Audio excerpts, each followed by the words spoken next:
Traders point அன்பர்களுக்கு சிறப்பு வணக்கம். நம்ம ஒரு சின்ன டிஸ்க்ளைமர் எடுத்துக்குவோம். நம்ம இங்கே பேசக்கூடியது எல்லாமே தகவலுக்காக மட்டுமே பார்க்கப்படணும். இது நடக்கும், இது நடக்காதுன்னு எந்த கருத்தையும் நம்ம வலியுறுத்துவது கிடையாது. இது யாருக்கும் முதலீடு சம்பந்தமாக கொடுக்கப்படும் ஆலோசனையும் இல்லை. பங்குகளை வாங்கவோ விற்கவோ ஆலோசனை நம்ம கொடுக்கல. எல்லா தொழிலையும் ரிஸ்க் எடுக்கும். அந்த ரிஸ்க்கை புரிஞ்சுக்கிட்டு எச்சரிக்கையோட தொழில் பண்ணும்போது எல்லாமே நல்லா இருக்கும். பைசா வாங்கிட்டு நாங்கள் எந்த ஆஃபரும் சர்வீஸும் நாங்கள் ஆஃபர் பண்ணுறது இல்லை. எங்களை ஆதரிக்கிற அனைத்து நல்ல உள்ளங்களுக்கும் ரொம்ப நன்றி. நம்ம இப்போ வந்து கெமிக்கல் இண்டஸ்ட்ரீஸ் பார்த்துட்ருக்குறோம். அந்த கெமிக்கல் இண்டஸ்ட்ரீஸில் இப்போ நம்ம பார்க்கக்கூடியது வந்து தீபக் நைட்ரேட்ஸ். அதுதான் நம்ம இப்போ வந்து பார்க்க போகிறோம்.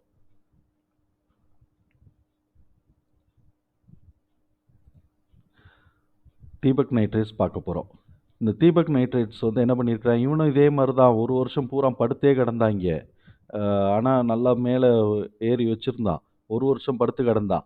ஒரு வருஷம் இந்த வருஷம் பூரா பெருசாக ஏறலை. ஆனால் என்ன பண்ணியிருக்கிறான், இந்த வருஷம் வந்து இவன் என்ன பண்ணியிருக்கிறான் 10% ரிட்டர்ன்ட்டு. அவங்க எல்லாம் கம்மியாக கொடுத்துருந்தாங்களா, இவன் 10% ரிட்டர்ன் கொடுத்துருந்துருக்கிறான். தீபக் நைட்ரேட்டு கொஞ்சம் இது இருக்கத்தான் செய்யுது, கிரேஸ் இருக்கத்தான் செய்யுது. 2410 52 வீக் ஹையில் இப்போ வந்திருக்கிறான். 1730 52 வீக் லோவில் வந்திருக்கிறான். ஸோ இப்போ இந்த தடவையும் நமக்கு இதே மாதிரி லோவில் கிடச்சிச்சு அப்படின்னு சொன்னாக்க ரொம்ப நல்லது. இப்போ இருக்கிறது நம்ம ஹை ப்ரைஸ் தான். ஏன்னா பிபி ரேஷியோவுக்கு வந்து கொஞ்சம் கூட தான் இருக்குது. இது ஒரு பீட்டா ஷேரு.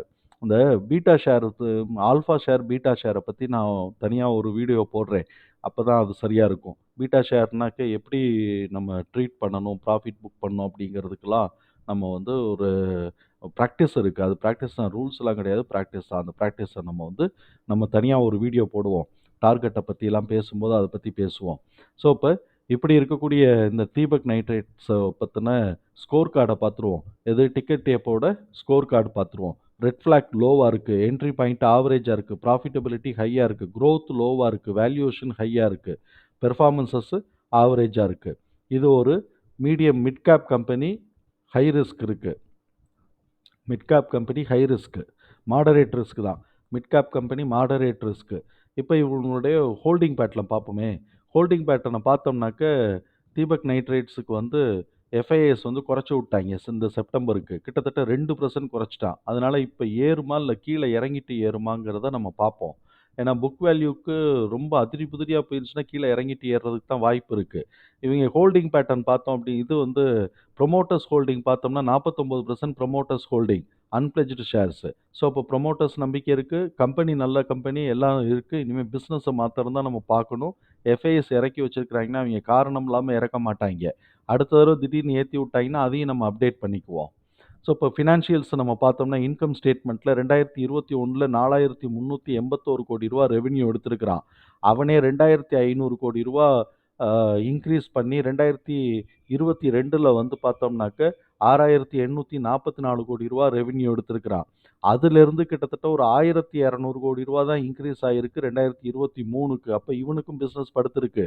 1,200 கோடி அப்படின்னு சொன்னால் 8,019 கோடி தான் இவனுக்கு டோட்டல் ரெவென்யூவே வந்திருக்கு. எபிடாவை நம்ம கால்குலேட் பண்ணும்போது 2023ல் 1,300 கோடி தான் வந்திருக்கு. அப்போ எபிடாவை நம்ம போட்டு பார்த்தோம் அப்படின்னு சொன்னால் எவ்வளோ பர்சன்டேஜ் வந்திருக்கு?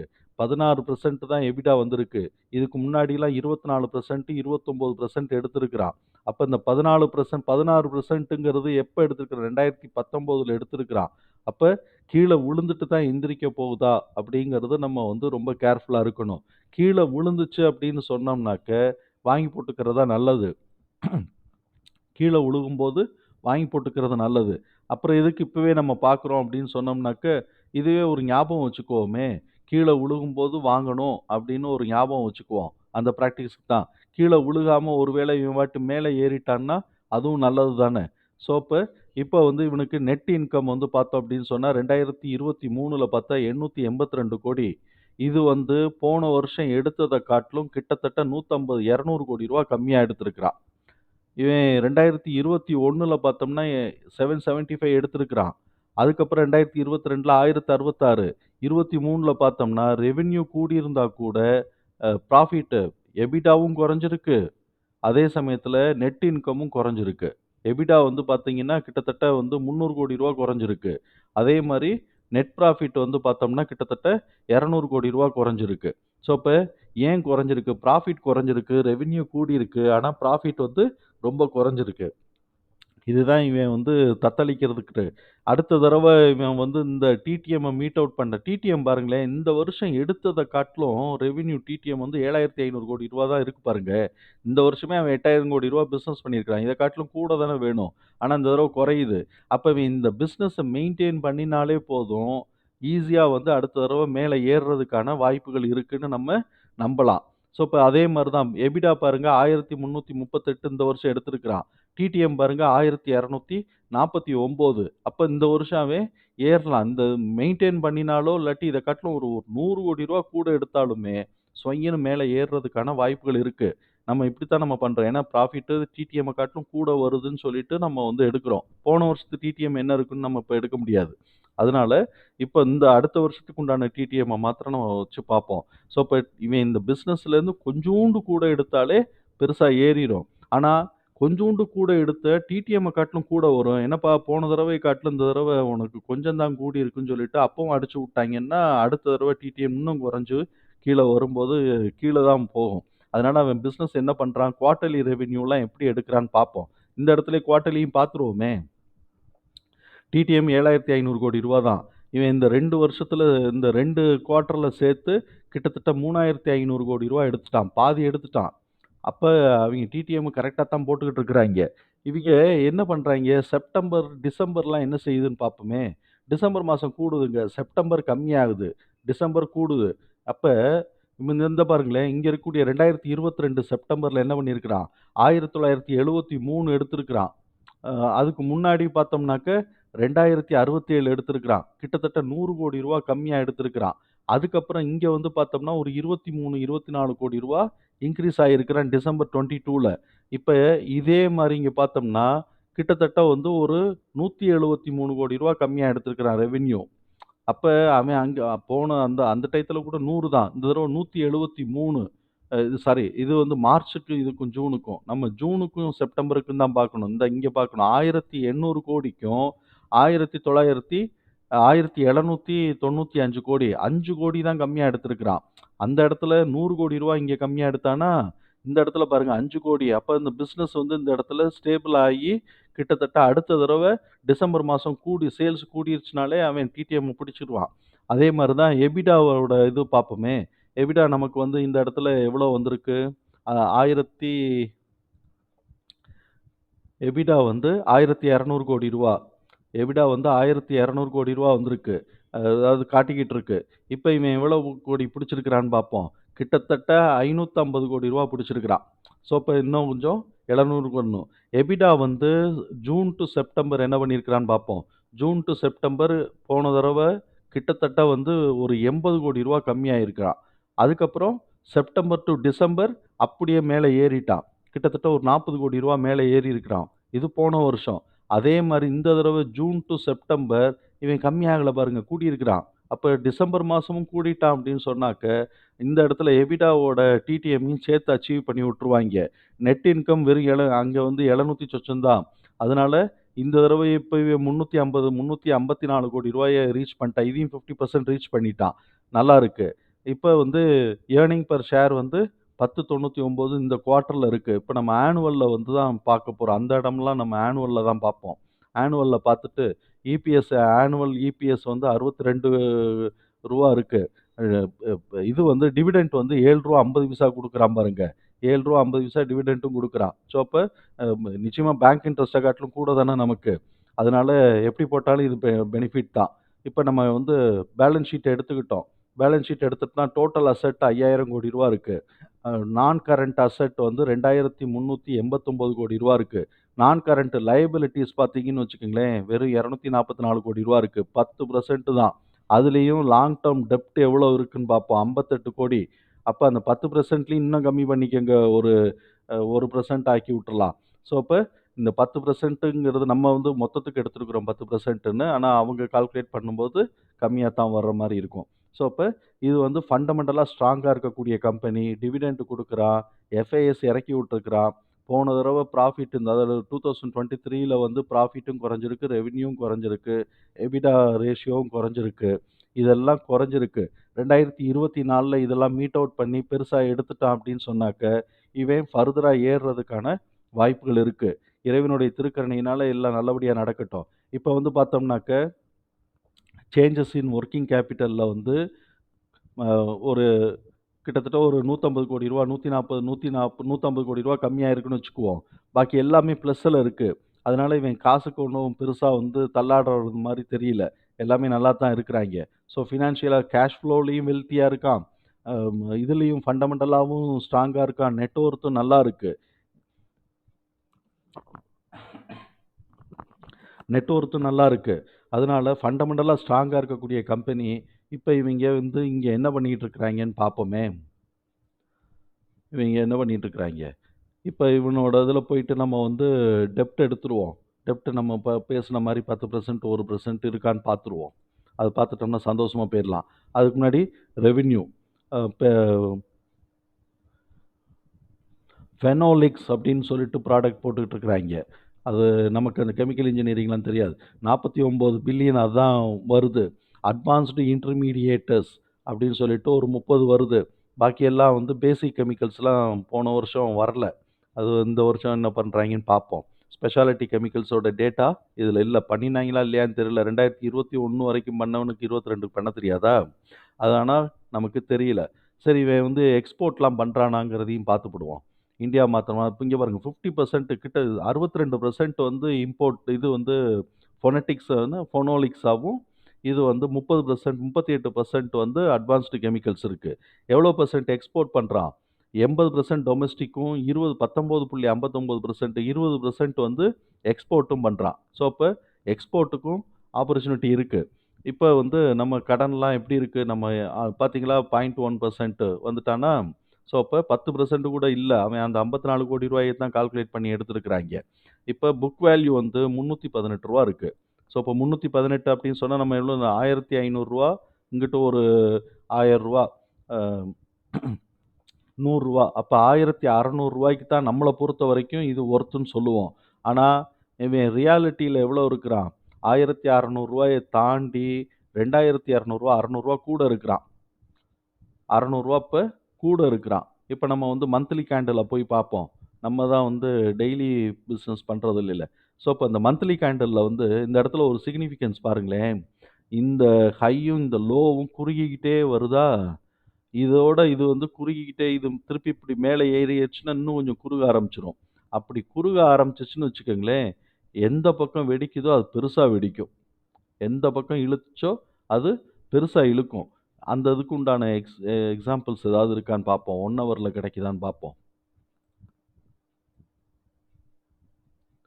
1 ஹவர்ல இந்த இந்த இடத்துல தான் இருக்கு. இது அப்படியே நேரோ டவுன் ஆயிட்டுருக்கும். அத காட்டிலும் இந்த இடத்துல தான் கரெக்ட்டா பாருங்க. அப்படியே நேரோ டவுன் ஆயிட்டு, அப்படியே பெருசா வெடிச்சு போய்க்கிட்டே இருக்கும். ஸோ, அப்ப அந்த மாரி வந்து மந்த்லி கேண்டில்லயே வெடிக்கிறதுக்கான வாய்ப்புகள் இருக்கு. எந்த பக்கம் வேணாலும் வெடிக்கலாம். கீழயும் வெடிக்கலாம், மேலேயும் வெடிக்கலாம். ஏன்னா, இவனுக்கு வந்து இது தானே கூட தானே இருக்கிறாய்ங்க. இது நெறைய கூட இருக்கிறாய்ங்க. கிட்டத்தட்ட 17 டைம்ஸ் வந்து கூட இருக்கிறான். அவனோட புக் வேல்யூ காட்டிலும் வந்து இந்த இங்கே பார்த்துரலாம். எத்தன டைம்ஸ்? 7 டைம் கூட இருக்கிறான். புக் வேல்யூ காட்டிலும். அதனால இது ஓவர் வேல்யூடு தான். ஆனா, கம்பெனி வந்து நல்ல கம்பெனி, வந்து நல்லா நெட் வொர்த் வெல்த் எல்லாம் ஜாஸ்தியா இருக்கிறதுனால, இவன் ஏத்துனான்னா, நம்ம வந்து வாங்கி போட்டுக்குவோம். இந்த இடத்த உடைச்சால்னாலே அடுத்து மேல ஏறுறதுக்கான வாய்ப்புகள் இருக்குன்னு அர்த்தம். கரெக்ட்டா அந்த இடத்துல தொட்ட உடனே பாருங்களேன், செல்லிங் பிரஷர் எப்படி வந்திருக்குன்னு பாருங்க. நம்ம வந்து இங்க இருந்தே போடலாம்.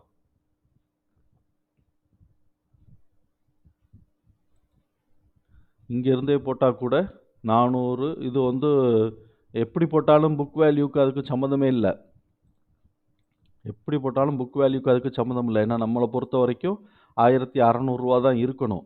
ஆனா இவன் கூட தான் இருக்கான். ஒருவேளை 8% தாண்டி 10% 10 டைம்ஸ்ன்னு போடுறாய்ங்கன்னா, ரூ. 3,100 ஓடியாந்துருவானா? அப்படி ரூ. 3,100 கிட்டக்க வந்தான்னாக்க, இங்க பார்த்தீங்களா கரெக்ட்டா வந்து 2.61 வந்து ரூ. 3,291 இருக்கு. இங்க பாருங்க. 2.61 வந்து 3,291. கொஞ்சம் முன்னாடி 3,100ல தான் ரிவர்ஸ் ஆவேன்னா, இந்த ஸ்டேஜ் 3,177ல ரிவர்ஸ் ஆகலாம். ஆனா, அதுக்கு முன்னாடி இருக்கக்கூடிய ஹர்டில்ஸ் என்ன? இப்ப இருக்கக்கூடிய இந்த 1 வந்து கிராஸ் பண்ணணும். அதுக்கப்புறம் 1.618 டச் பண்ணி அத பிரேக் பண்ணணும். 1.68 அப்படின்னு சொன்னா 618ங்கிறது 2698. இதை கிராஸ் பண்ணும்போது தான் இதெல்லாம் அடைய முடியும். ஸோ அப்போ இந்த இடத்துல எங்கேயாவது மேலே ஏறினான்னா இந்த இடத்துலலாம் எங்கேயாவது வந்து திரும்புகிற மாதிரி இருந்தால் சஸ்பெக்டாக வந்துச்சு அப்படின்னு சொன்னால் ப்ராஃபிட்டை புக் பண்ணிட்டு வெளியில் வந்துடணும். ஏன்னா ஆல்ரெடியுமே 7 இருக்கான். இவங்க எல்லாம் கொஞ்சம் கூட போனவங்க தான். முன்னாடிலாம் நல்ல இதாக இருந்து பீக்கில் இருந்த காலம் போன கொரோனாக்கு முன்னாடி அதுக்கும் முன்னாடி அந்த பீக்கில் இருந்து டவுன் ஆகுறதுக்கு முன்னாடி பீக்கில் இருந்த காலத்துலலாம் இவங்க எல்லாம் இதை காட்டும் கூட போனவங்க தான். அதனால கூட போகிறாங்களான்னு பார்ப்போம். இப்போ ஏற்கனவே போனாங்கங்கிறதுக்காக நாளைக்கு போவாங்கங்கிறதுக்கு நம்ம உறுதி சொல்ல முடியாது இல்லைங்களா? அதனால இப்போ இந்த வேல்யூக்கு நான் டார்கெட்லாம் சொல்ல முடியாது. இங்கே இருக்கிறத நீங்கள் பார்த்துக்கங்க. இந்த மாதிரி ஃபிபினாசி போட்டுக்க நான் இங்கே இதுக்கு தான் போட்டிருக்கேன். இதுக்கு தான் போட்டிருக்கிறேன். இதை வேணால் நம்ம இப்படி எக்ஸ்டெண்ட் பண்ணி விட்டுறலாம்.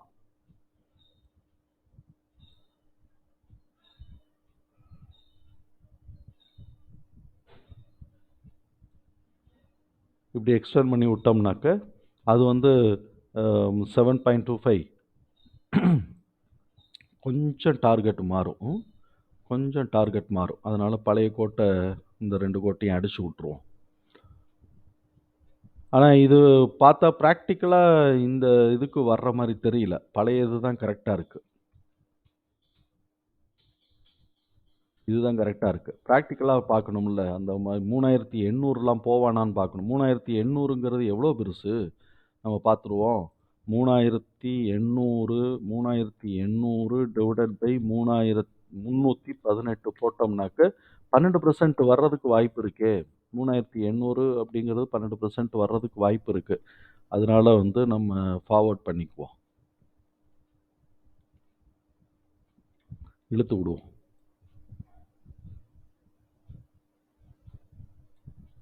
இழுத்து விட்டுட்டு இதை டெலீட் பண்ணி விட்டுருவோம்.